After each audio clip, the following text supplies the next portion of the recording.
सुरेश के दो बेटे थे, भीरू और धीरू। वो अपनी आखिरी वक्त में अपने बिस्तर पर था और उसके दोनों बेटे उसके पास आंखों में आंसू लिए बैठे थे। पिताजी, आप चिंता मत कीजिए, मैं और धीरू है ना, हम आपको कुछ नहीं होने देंगे। हाँ पिताजी, आप बस आराम कीजिए, डॉक्टर अभी आता ही होगा। मेरे बच्चों, मेरा अंतिम समय आ गया है। तुम दोनों मेरी बात ध्यान से सुनो। मैंने वकील से कहकर अपनी जायदाद तुम दोनों में आधी आधी बांट दी है। मेरे जाने के बाद तुम दोनों मिलकर रहना, एक दूसरे के सुख दुख में साथ देना। तुम्हारी माँ की भी यही इच्छा थी। जी पिताजी, आप जैसा कहेंगे हम वैसा ही करेंगे। जी पिताजी, आप जैसा कहेंगे हम वैसा ही करेंगे। और सुरेश उन्हें छोड़कर चला जाता है। अरे धीरू भाई, मैं तुझसे कहना चाहता था कि मुझे व्यापार बढ़ाने के लिए कुछ रुपयों की जरूरत है। अब पिताजी के जाने के बाद हम दोनों ही एक दूसरे का सहारा है। पिता के जाने के कुछ दिनों के बाद दोनों भाइयों की जिंदगी धीरे धीरे सामान्य हो जाती है। दोनों भाई अब अपना अपना व्यापार संभाल लेते हैं। दोनों एक ही घर में तो रहते हैं, लेकिन अब उनके रिश्ते में पहले जैसी बात नहीं रहती।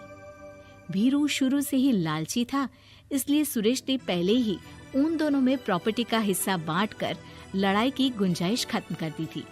लेकिन पिताजी के जाने के बाद भीरू का लालच बढ़ने लगा।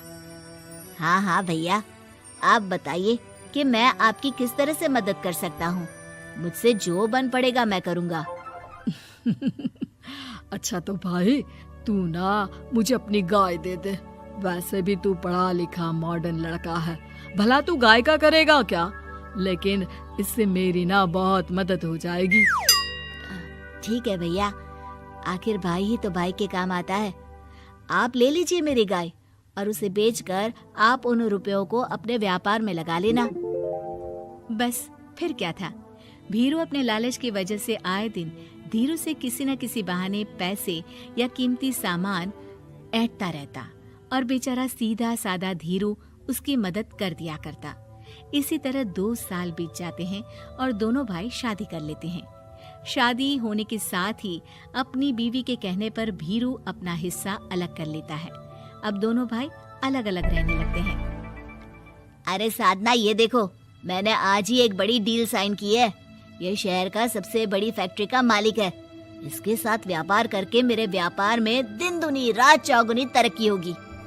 लेकिन इसकी बस एक ही शर्त है, अगर इसे हर हफ्ते सामान की पेमेंट नहीं दूंगा तो मुझे इसे जुर्माने के तौर पर बहुत बड़ी रकम देनी होगी। ये तो बड़ी ही चिंता की बात लगती है जी। अरे चिंता कैसी, मैंने पहले ही हिसाब लगा लिया है। मैं इसे हर हफ्ते पेमेंट भी दूंगा और एडवांस पे ऑर्डर भी, तो फिर चिंता काहे की। पास से गुजर रहा भीरू उन दोनों की सारी बातें सुन लेता है और फिर, अरे राधा, सुनती हो?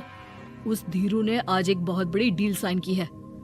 ये सुनकर ना मुझे बहुत बुरा लग रहा है। भीरू उसे सारी बात बताता है। तो ऐसे हाथ पे हाथ रख के गुस्सा करने से क्या होने वाला है? आप तो उस डील की कमजोर कड़ी जानते ही हैं, तो मारिए हथौड़ा। अगले दिन धीरू के घर में चोरी होती है और उसमें उसके वो रुपए भी चले जाते हैं जो धीरू डील के मुताबिक क्लाइंट को देने वाला था। फिर शर्त के हिसाब से धीरू को जुर्माने की रकम देने के लिए अपना घर गिरवी रखना पड़ता है और उसका व्यापार भी बंद हो जाता है। सुनिए जी, आप दिल छोटा मत कीजिए। आप कोई ऐसा बिजनेस कीजिए जिसे आप जल्दी से जमा सके और कम पैसों से भी शुरू कर सके। आप फल सब्जियों का व्यापार शुरू कीजिए।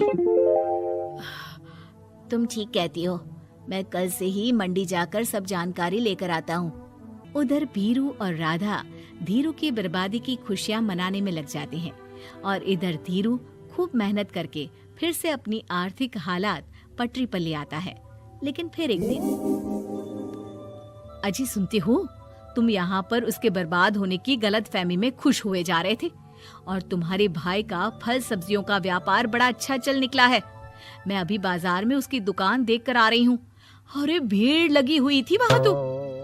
तो फिर जल्दी से अपने खुराफाती दिमाग से कोई आइडिया निकालो इस मुसीबत का। आइडिया तो बहुत अच्छा है मेरे दिमाग में। अपने भाई से कह के इसके गोदाम में चूहे डलवा दूंगी, फिर देखना नजारा। राधा की चालाकी से धीरू का ये काम भी ठप हो जाता है। अब धीरू और उसकी पत्नी के लिए उधार पर जीने के अलावा कुछ नहीं बचा था।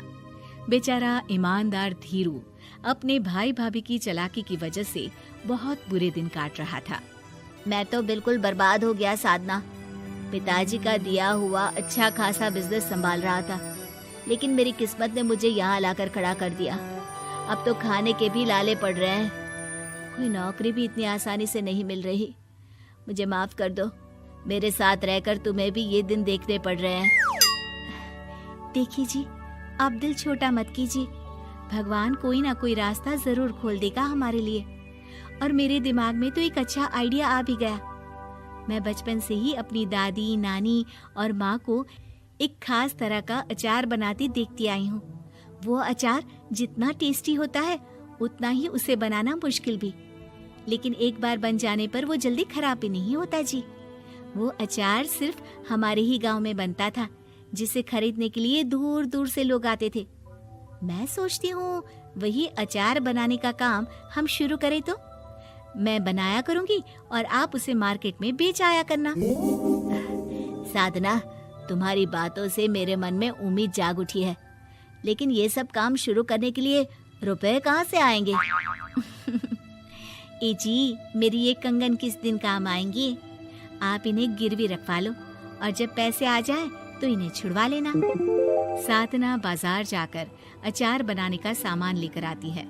फिर घर आकर सारे खिड़की दरवाजे बंद करके अचार बनाती है और धीरू उस अचार को पैक करने में साधना की मदद करता है और अगले दिन बाजार में बेच भी आता है।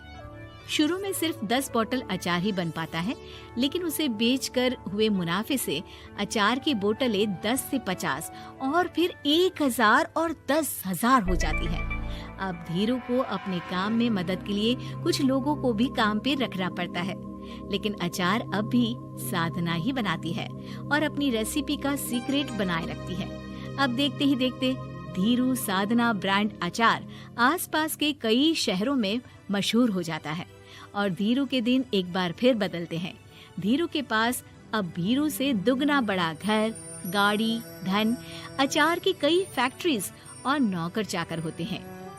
धीरू की इतनी तरक्की देखकर भीरू और राधा बुरी तरह से जल भुन जाते हैं, लेकिन अब उनके खिलाफ उनकी कोई चाल कामयाब नहीं होती। सुनिए जी, मैं ना कहती थी कि आप हिम्मत रखिए, एक दिन भगवान हमारे रास्ते जरूर खोल देगा। और देखिए जी, आज हम कहाँ से कहाँ आ गए।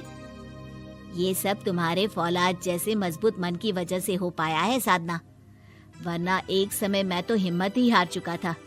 तुमने न सिर्फ मेरा हौसला बढ़ाया बल्कि बिजनेस में मेरा साथ भी दिया।